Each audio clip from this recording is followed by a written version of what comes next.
A declassified CIA document, entitled Implications of Dispute over Sarawak Continental Shelf, has raised questions on the formation of Malaysia and oil and gas reserves belonging to the Borneo states of Sabah and Sarawak.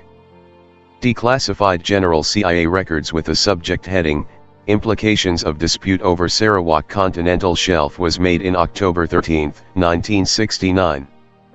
It exposed the real story behind the political curtain on what exactly transpired in 1966 up to 1969, when Sarawak lose their territorial waters, and their rich natural resources to the federal government. With the declassification of the CIA report on the matter, it makes us wonder, does the Federation of Malaya, now usurping their power as the federal government of Malaysia, has engineered the political situation from the beginning to ensure the full exploit and takeover of the rich natural resources of the Borneo state's continental shelf?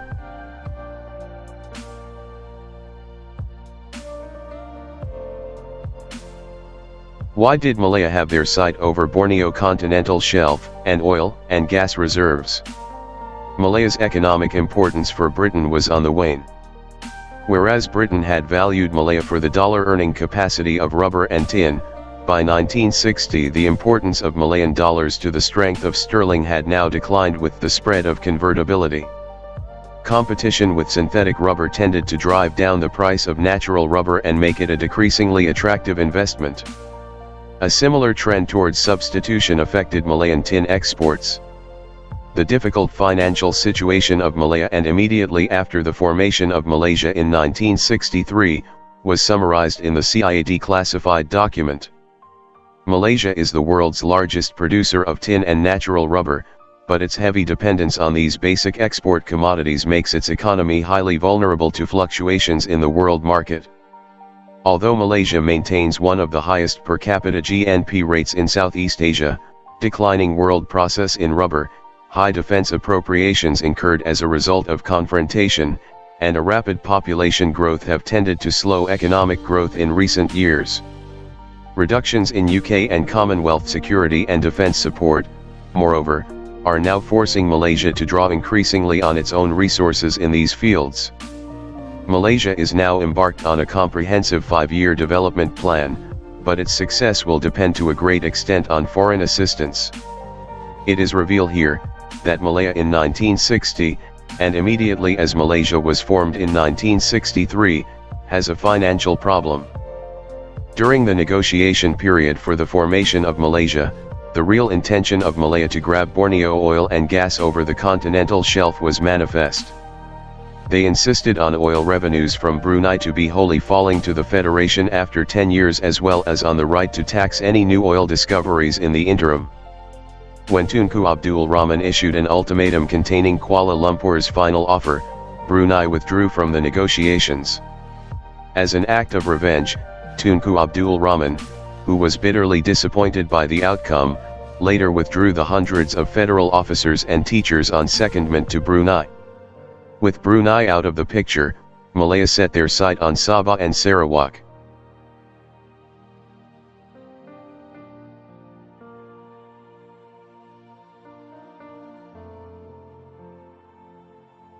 It all began even before the formation of the new Federation of Malaysia in 1963, when the Malayan leaders tried to take advantages of the British precarious political and economic burden at that time. In 1960s, the British needs to accelerate the decolonization of their remaining colonies, including North Borneo, Sabah, and Sarawak. By using the political merger of Singapore as a ploy in their negotiation with the British, the Malayans was able to convince the British to ensure that the Borneo states will join the new Federation of Malaysia, which the Borneo states of Sabah and Sarawak do in 1963.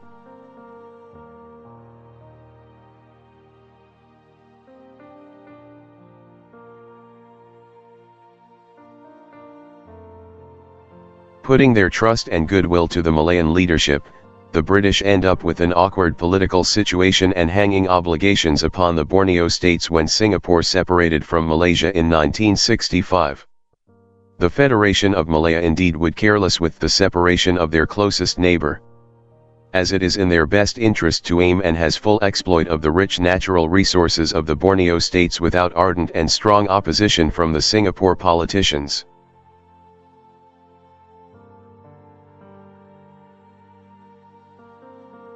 One of indeed a miraculous event transpired a mere 3 years after the formation of the Federation of Malaysia on September 16, 1963, was the sudden appearance of the Continental Shelf Act 1966. The Federation of Malaya itself has been an independent country since 1957, yet they have no interest to enact such law in relation with the Continental Shelf. Even after the formation of Malaysia in September 16, 1963, there is yet to be any law in relation with the Continental Shelf in Malaysia. Suddenly, after the separation of Singapore from Malaysia in 1965, less than 6 months later in 1966, the Continental Shelf Act 1966 was enacted. The question here is that, why did the move to exploit the Continental Shelf was suddenly made in 1966, only after separation of Singapore? Clearly, after Singapore's separation in 1965, the federal government take full advantage of the political situation at that time by enacting Continental Shelf Act 1966.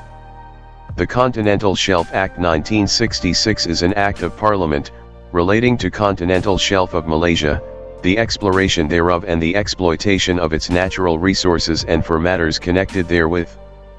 It come into force in the states of Malaya on July 28, 1966 but only come into force in Sarawak on November 8, 1969. It must be noted here that the enforcement of Continental Shelf Act 1966 was only applicable in Sarawak on November 8, 1969, more than 3 years later after it was enforced in the states of Malaya on July 28, 1966. So, why there is a long and different enforcement date between the states of Malaya and the Borneo states? Continental Shelf Act 1966 was only enacted in Malaya shortly after the separation of Singapore on August 7, 1965. So, by excluding Singapore altogether from the equation, the federal government now have a free hand to devise their scheme to exploit Sarawak Continental Shelf.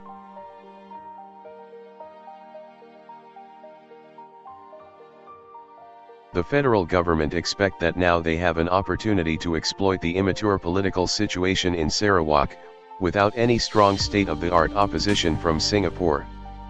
Less that they know, they will also confront with a no less strong opposition and legal instrument by the Sarawak government in opposing the Continental Shelf Act 1966. Based on another CIA declassified document, it was reported that the most critical political problem facing the government is the growing dissatisfaction in eastern Malaysia, particularly in Sarawak, with Kuala Lumpur's rule. This discontent has been manifested in demands for greater autonomy, especially from among the indigenous tribal elements. As we can see, after the separation of Singapore in 1965, Sarawak government are becoming more critical with how Malaya conducted their part of the terms in Malaysia Agreement 1963 and IGC report. Underestimating Sarawak, the Malayans start their political ploy to get the consent from Sarawak to enforce Continental Shelf Act 1966 over Sarawak territorial waters. At first, the federal government acquired the consent of the 11 states of the Federation of Malaya to legitimize their arguments for the extension of Continental Shelf Act 1966 over Sarawak.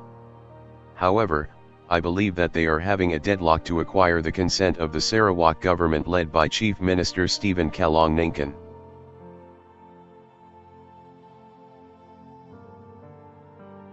The strong stand by Chief Minister Stephen Kalong Ningkan led to the toppling of his government on June 17, 1966. Sarawak Governor on June 17, 1966, informed the Chief Minister Stephen Kalong Ningkan that he had ceased to have the confidence of a majority of the members of the Council Negeri, and had refused to tender his resignation and the resignation of the members of the Supreme Council in accordance with Article 7(1) of the Sarawak State Constitution. Sarawak Governor declared that the Chief Minister and the other members of the Supreme Council had ceased to hold office.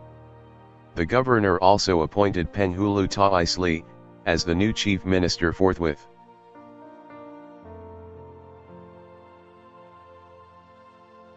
After successfully dismissing Sarawak Chief Minister on June 17, 1966, the federal government happily proceed and formally enforce the Continental Shelf Act 1966 on July 28, 1966.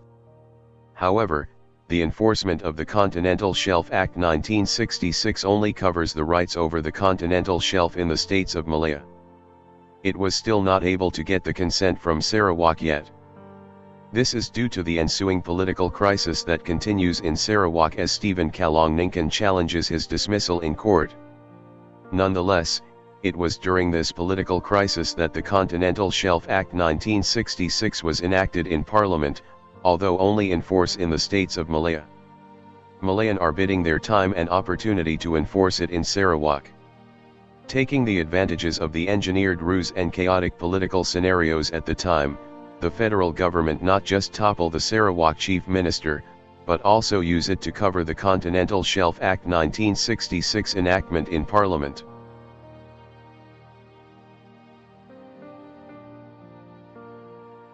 There is another reason why federal government need to topple Chief Minister Stephen Kalong Ningkan in 1966. It was due to peace treaty signed between Malaysia and Indonesia on August 11, 1966, to end the Indonesia War of Confrontation on Malaysia. One of the terms for in the peace treaty is the government of Malaysia, in order to resolve the problems between the two countries arising out of the formation of Malaysia, agrees to afford the people of Sabah and Sarawak who are directly involved, an opportunity to reaffirm, as soon as practicable, in a free and democratic manner, their previous decision about their status in Malaysia. This agreement also in concurrent with the IGC Report 1962. According to paragraph 25(4) of IGC Report, direct election should be held in Sarawak to the House of Representatives and Legislative Assembly. The latest, under the 5th anniversary of Malaysia Day or such earlier date. According to Section 9(3) of the 8th Schedule and Article 21(3) of the Constitution of the State of Sarawak, the Legislative Assembly shall be dissolved on or before October 3, 1968. As Sarawak government under Chief Minister Stephen Kalong Ningkan was becoming more bitter with the Malaya counterpart and the secession agenda was being considered, the federal government engineered the replacement of the pro-autonomy Chief Minister, Stephen Kalong Ningkan, by the less popular and less competent Tawi Sli. This smooth and elaborate plan was moved by the federal government to install their own hand-picked people and proxies to govern Sarawak. Penghulu Tawi Sli was indeed nominated by the Malaysian Alliance National Council and not the Sarawak Alliance Council. Therefore, the federal government was able to avoid any implication from the peace treaty with Indonesia, if Sarawak government under Stephen Kalong Ningkan oppose Malaysia in the direct election.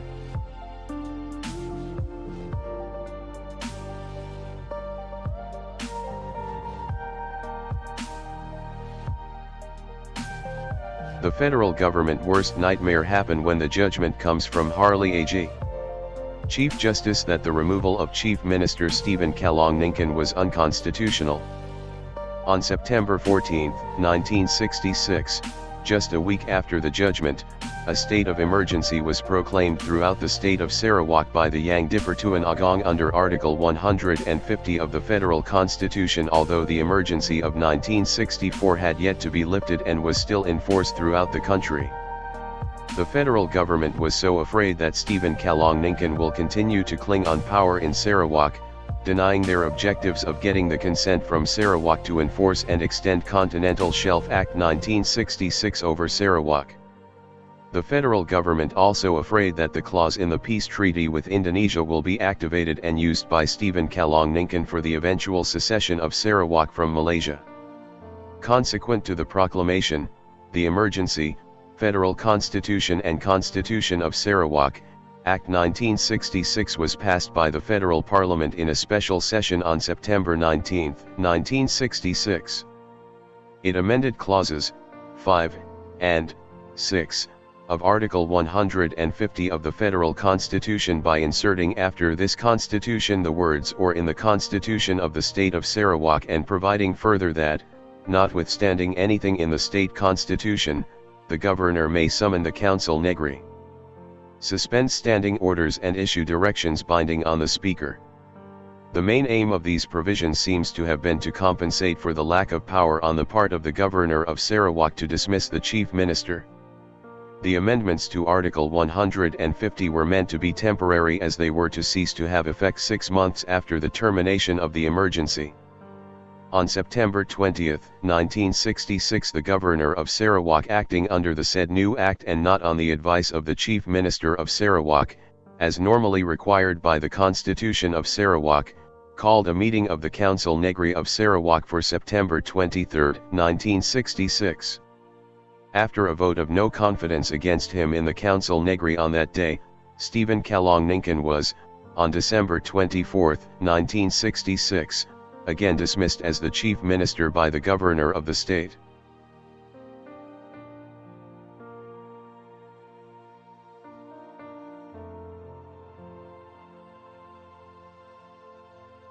However, the attempt to extend the power of Continental Shelf Act 1966 to Sarawak raise a new legal question whether the Caretaker Cabinet of Sarawak under the new installed Chief Minister Tawi Sli had authority to conclude any agreement with the federal government. The Chief Justice of Borneo High Court confidential opinion at that time was that the present Sarawak Cabinet had constitutional authority only for day-to-day affairs, and that any formal agreement it made could conceivably be challenged by the next elected Sarawak government. It must be noted here, that Sarawak has never held any formal direct election after the formation of Malaysia in 1963. This might be one of the reason the federal government keep a tight lips and didn't try to extend the Continental Shelf Act 1966 to Sarawak before the Sarawak direct election properly take place to ensure the legitimate government was in place. Therefore, to ensure that the Continental Shelf Act 1966 will not be challenged by the next elected Sarawak government, the federal government must make sure that the political parties' coalition under Chief Minister Tawi Sli will win the next Sarawak election against strong opposition from the former Chief Minister Stephen Kalong Ningkan. Delayed tactics was made to weaken the opposition, as any early election would risk the defeat of the new government under Chief Minister Tawi Sli.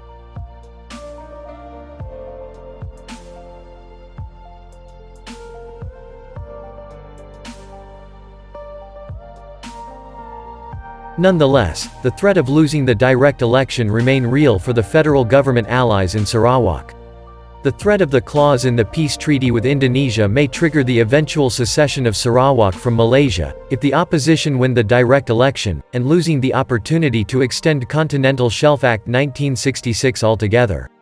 To weaken the political position of Stephen Kalong Ningkan, excuse was given that the Election Commission need more time, at least 9 months, to make preparation to conduct the direct election. With automatic dissolution of Legislative Assembly on 4 October 1968, and if no election was held, Sarawak will not have any legislative body. Federal government then bulldozed Constitution Amendment Act 1968, where the Legislative Assembly of Sarawak was extended up to the 18th of May 1969 and will dissolve together with the Parliament. This is 226 days, beyond the agreed terms in paragraph 25(4) of IGC report. This is how the federal government delayed the election, through another infringement of state constitution. The Constitution Amendment Act, 1968 was enacted. Among other things, Section 9(3) of the 8th Schedule has been amended. This amendment in respect of the 8th Schedule was hotly debated, especially by the members from Sarawak. The main effect of this amendment was to extend the life of the Council Negeri in Sarawak until the dissolution of the Parliament, in order that elections to the Sarawak Council Negeri and to the Parliament could be conducted at the same time. The Council Negeri was supposed to have come to the end of its 5-year term on 4 October 1968.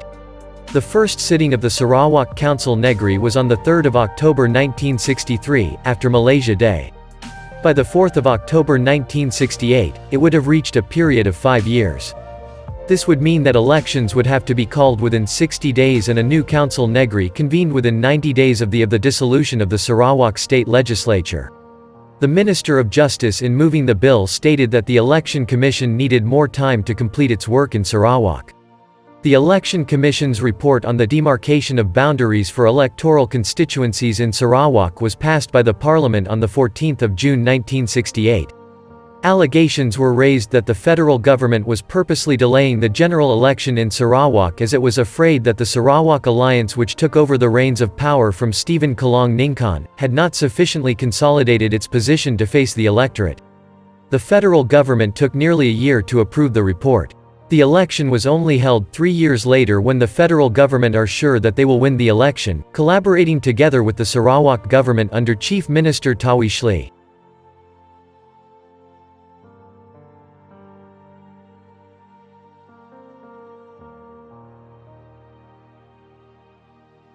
Unfortunately for the federal government, the long-awaited tactics give sufficient time for the Sarawak government under Chief Minister Tawi Sli to realize the conspiracy to extend the Continental Shelf Act 1966 over Sarawak. This give rise to the hidden opposition from the Sarawak government behind closed door.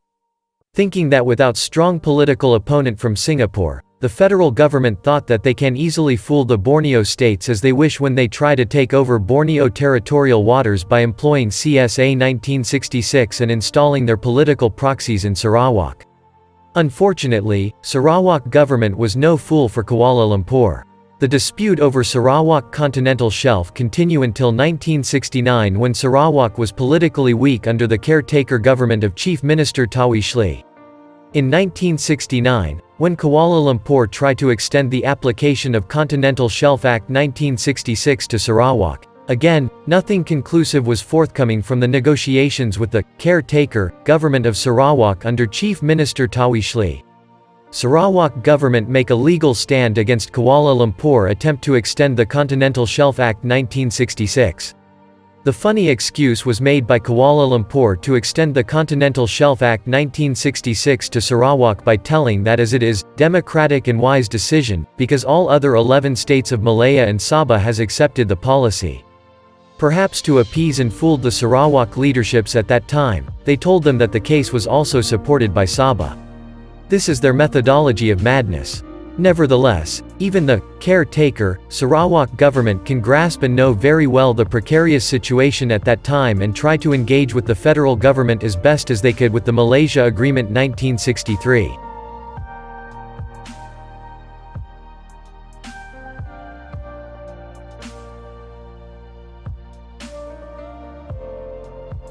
Expecting that the federal government now cannot extend the Continental Shelf Act 1966 to Sarawak anymore with their own proxies in Kuching, the federal government engineered the political scenarios by delaying the direct election in Sarawak through backdoor unconstitutional amendment of federal constitution in 1968, which in the end, only allowed the Sarawak direct election to be held on 10 May 1969. However, doubly it was coincidence or not, the election was suspended due to the race riot in Kuala Lumpur 3 days later. On 13 May 1969 an emergency was declared on 15 May 1969.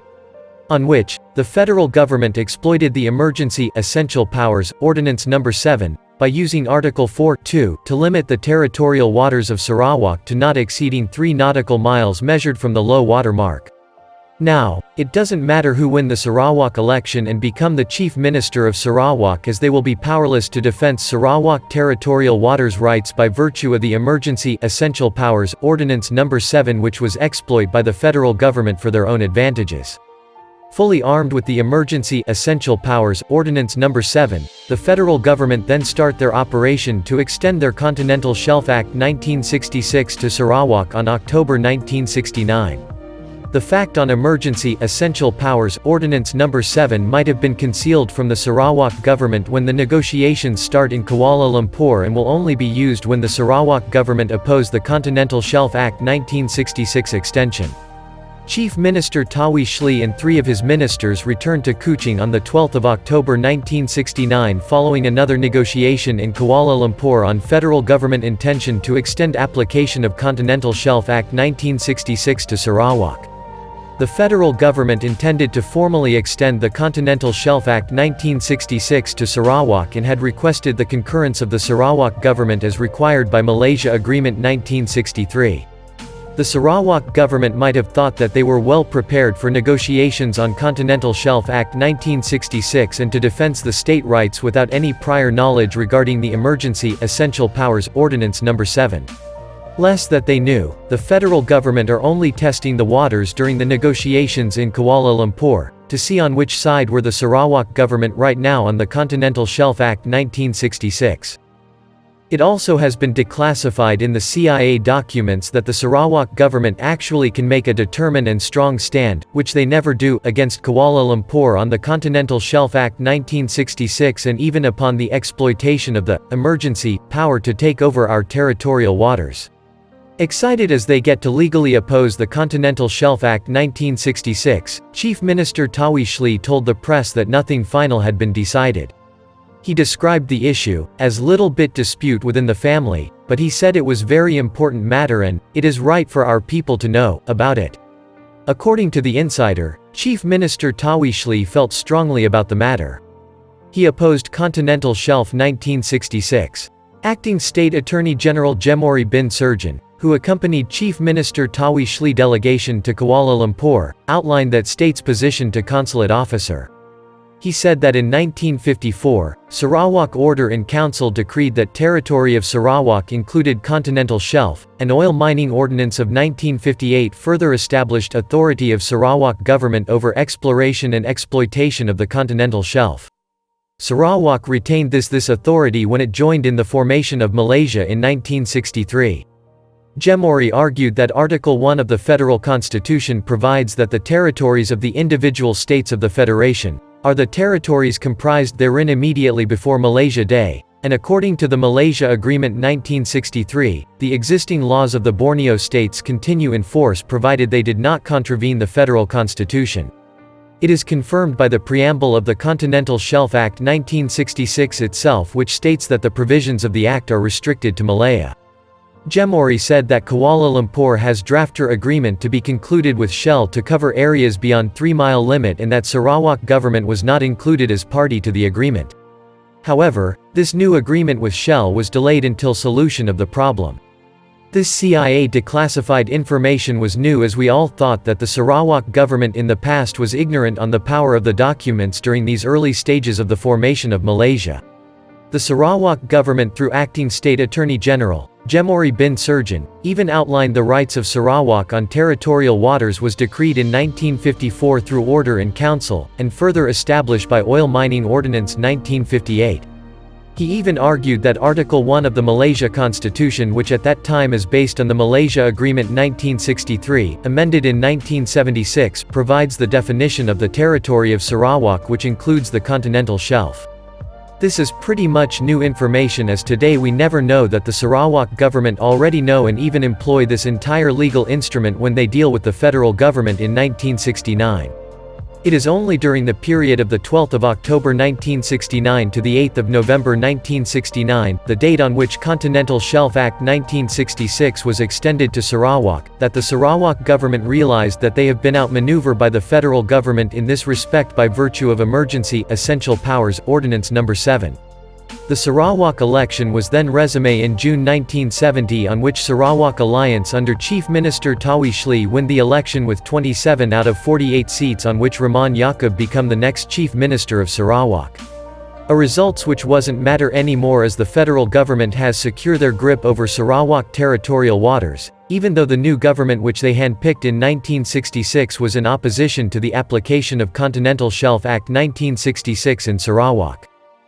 Unfortunately, Sarawak government accept Kuala Lumpur position in return for minor concessions, which was a few years later was sealed through Petroleum Development Act 1976. Getting a pittance of cash payment named 5% royalty.